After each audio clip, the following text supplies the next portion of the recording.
My father was a big one about life lessons and taught me very young that doing the same thing because it worked last year is fine for this year. But you really need to be thinking about what's going to happen next year. And solar is a unique thing that whenever something new comes along and everybody's pretty apprehensive, we didn't just jump into this. We started small and slow with a lot of little things you can do. My dad always taught me that you don't need to figure out how to make $1 million. You need to figure out how to make $1 at a time, 1,000,000 times. Tipmont was important to me almost in the position of a mentor because I knew so little, but Tipmont really helped me try to figure out how it could work. We as customers or members are actually owners, and they know that. They want us to be successful. They want us to innovate, and they want to help us innovate. We started with community solar when it first came out, and it was a good way to get into it and get it started and learn it.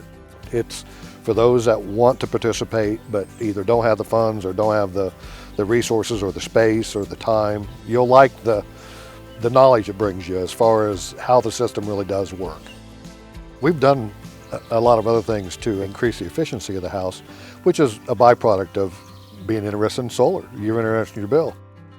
We have an indoor solarium room, it's a very large patio area. So we built a glass enclosure on the back of our house that reflects the light that comes down in the summertime when the sun's high. But in the wintertime when the light is coming through the glass wall, it lets all the heat through, enough to actually heat the floor. So the back portion of our home is pretty much self-heating just because of the glass on the glass enclosure. We bought an induction cooktop. And just after cooking on the induction, we found out that, yeah, the electricity went down just because we changed how we was cooking. We went to LED lights instead of incandescent. I didn't realize that there's 60-some light bulbs in our house, and we changed them all. And then we started off quite a few years ago when they first came out with programmable thermostats. We quickly realized that when they started coming out with Nest, the Nest would know when you left home. It now sees that we're headed away from home, we get very far away from home, it just quits cooling. Tipmont does an energy assessment program.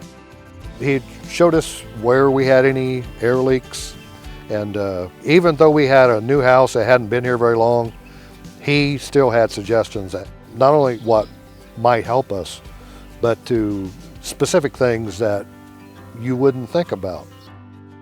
Tipmont has the new smart meters, and I'm excited about seeing them come out. I think it's going to drive innovation. There's going to be a great opportunity for people to realize what's driving cost. And Tipmont is putting quite a bit of effort to trying to have the meters that will tell them the type of information they need to help us save money. You're looking for those 4 or 5 ways to save $1 or $2 a month at a time.